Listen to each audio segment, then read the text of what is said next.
welcome back. I'm Tonya from Tonya's Witchy Kitchen. And how are you doing today? I got my coffee. And it's early. That type of day. So, since we're doing a soap today, I thought I would tell you what I did while making this soap today. So, I'm not going to tell you about the soap yet. Okay, so I was doing what I probably shouldn't have been doing. I was making a cold process and a hot process at the same time. And it does usually work, okay? I don't rush myself. I make sure I have plenty of time. You know, do this one first, do this one second, you know, different, okay? Keep me all split. However, while I was making my Blue Caribbean soap that I have been making for I don't know how long, I don't know what I was thinking. I had the oils in the crock pot. They were at 150. They were perfect, you know, all liquid and beautiful. And that's when I do my lye water, right? That's when I do my lye water, so it's hot. And so I did this stuff and, you know, all the jazz in the lye water. And I had upped the water just a little bit, okay? So it was supposed to be 13 ounces I added a couple ounces just, you know, to keep it liquid, you know, help it out. And, you know, because my crock pot cooks kind of hot. But anyway, so 15 ounces of water without the lye went into the oils. And I looked at it and went, I'm not going to say what I said. Exclamation point, you know, pound sign, yeah. You know, do I waste my oils? What do I do? And I'm like, nope, it's just water. I can fix this. So I proceeded to dilute my lye in the smallest amount of water possible, which means for me, so it's like the lye was like 5.2 or something like that. Okay. And so I did it like 5.5.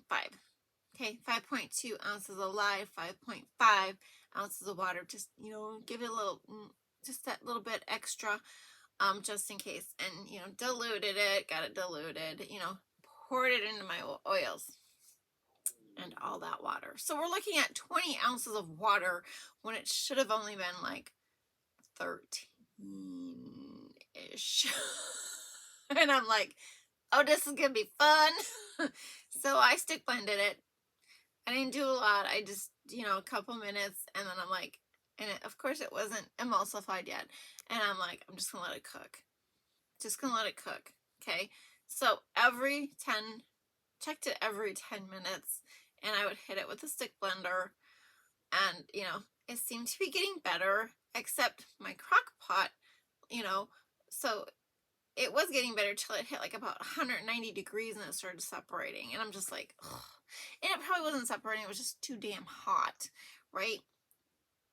At this point in the soaping process.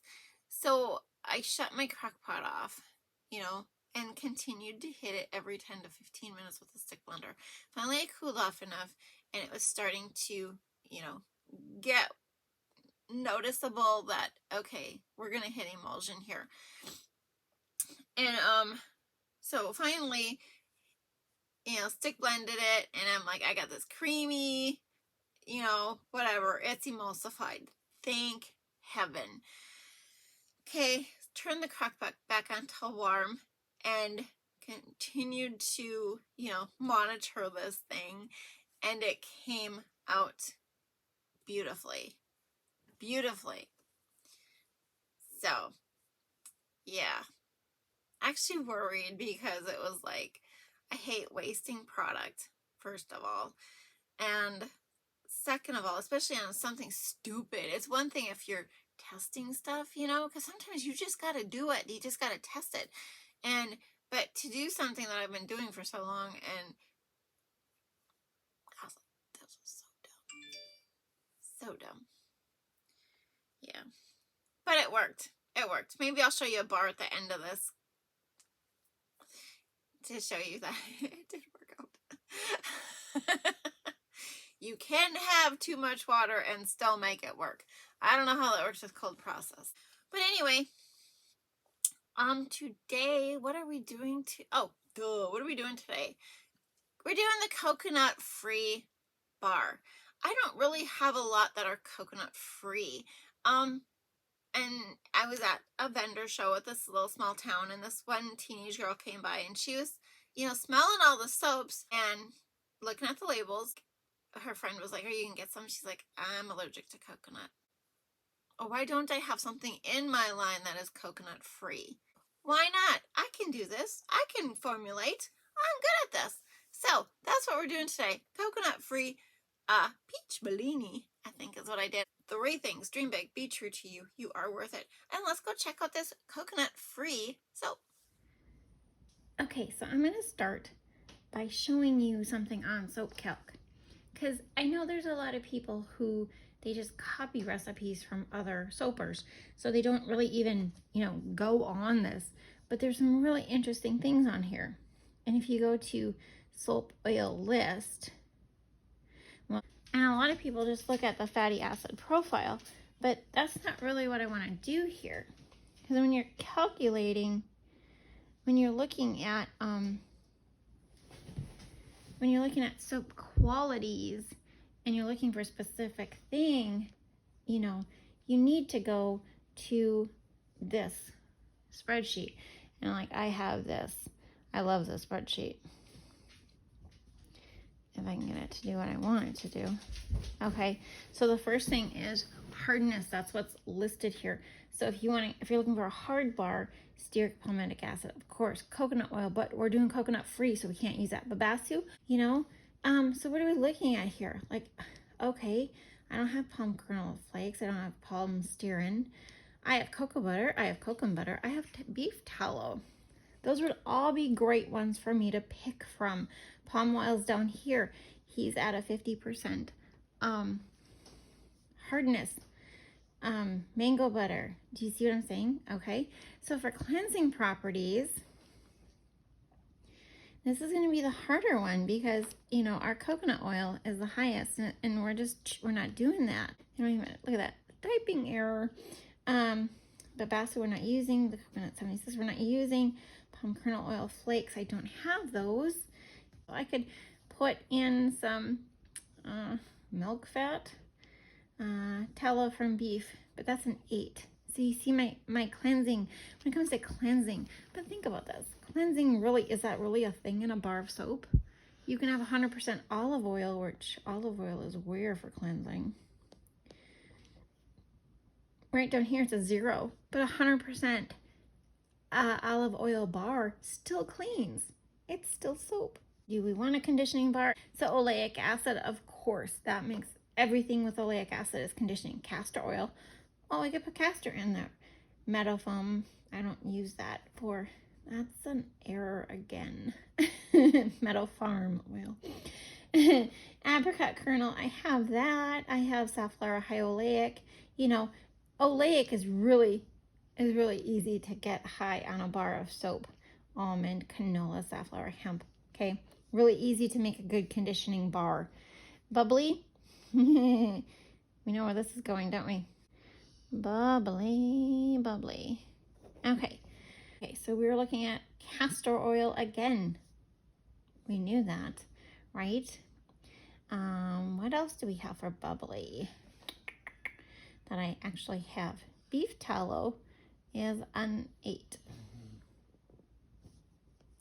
Okay, so bubbly, but bubbly, we can change bubbly. We can add sugars. We can add milk. We can add beer, wine, all the things, purees. That'll boost the bubble itself. We can add soap nuts. Okay, so I'm not really worried about bubbly because that's something I can handle just with other, additives. Creamy. Stearic acid. I do have stearic, and I do add stearic acid to some of my soaps. That would make it creamy. Castor oil makes it creamy. Cocoa butter. Ooh, here we go. Cocoa butter, kokum, beef, tallow, palm oil.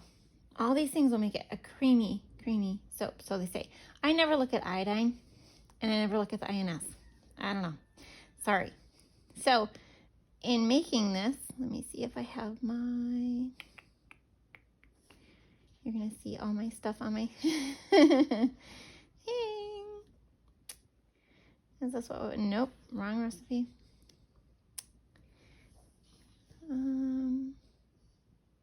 Here we go. So this is the recipe I am using for my coconut-free soap. Okay?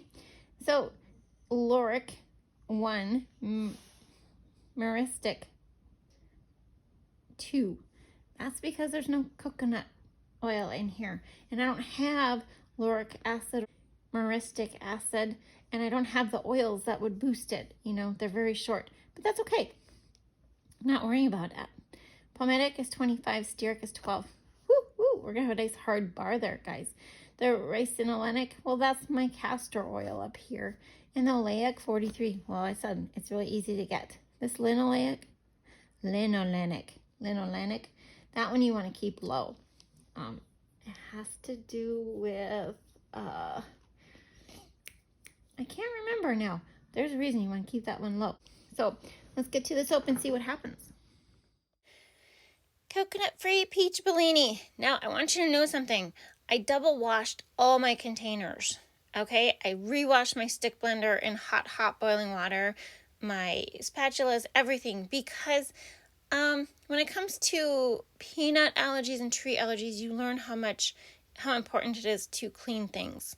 Okay, and if I'm going to make a coconut-free soap where somebody can use it, I'm going to make sure that I'm not contaminating it with other things. You know what I'm saying? You know where I'm going, right? Okay. So, Peach Bellini was from Aztec Candle Company or whatever, the Aztec. And for the 65%, I think it was 65% hard oils, 35% soft oils, this turned out pretty dang well. Like, it stayed really fluid. I was really happy about that part, of course. There's my titanium dioxide. I suppose you want to know my colors. It was just orange and yellow from Brambleberry. The orange might have another name. Bright orange. I don't know.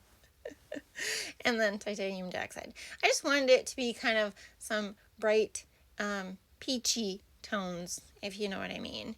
And just a quick bowl swirl is what I was doing for a little, I can't even say newness. I was going to do a drop swirl, and then I was like, you know, I'm just having fun with my bowl swirls, you guys. I'm just so much fun with these.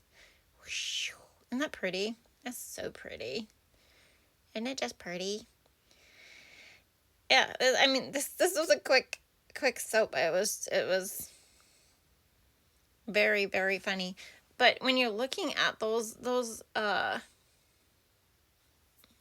what you want in a bar, you know, if you find an oil you don't have, but you have one and you want to substitute it out, that's an easy way to go look and see if your properties are the same, you know. And just a quick hanger swirl throughout. Yep. But you really should educate yourself on formulating your own soaps. And I know it's scary, but with the soap calculator, it's really easy. I made myself do it by hand once and figure it all out because I felt I should know how to do it, the math, and figure it out on paper and then compare it to soap calc. And yeah, that's just me torturing myself, I guess. But nice hard bar. Nice solid hard bar. One thing I noticed right off the bat, it feels different than my other bars. It feels different. And I can't even describe it. I mean, I've made hard bars before. You know, that's not a thing. That's the issue. But just feeling the bar, it feels totally different, you guys. And yes, I washed my soap cutter because I didn't want any other soap touching this. I mean, I don't know if people with coconut allergies are, they could be that severe where they touch it and, they break out just like peanuts and tree nuts. But I just want you to know, I took due diligence on making this, and my next one will be the same. But I couldn't get over the difference in feel. I don't even know why. And did you notice I didn't have a problem with the palm oil in this? How much palm oil was in this? There was 4.75. But I did do the lye water really slow. I don't think I showed that, but yeah. And because I cleaned my soap cutter so well, guess what? My bars are a little big. They're a little bigger than 1 inch, which was fine. So my end pieces were very tiny, but that was okay. That was okay. Look at how pretty that is. Very, very pretty. And really no discoloration or change, except for my kitchen lighting. Here are the scent notes for this bar. Here is the bar I promised to show you. I didn't cut it yet, but it did turn out just fine by cooking it. I hope you had a good time. Thank you for dropping by. I will see you next time. Bye-bye.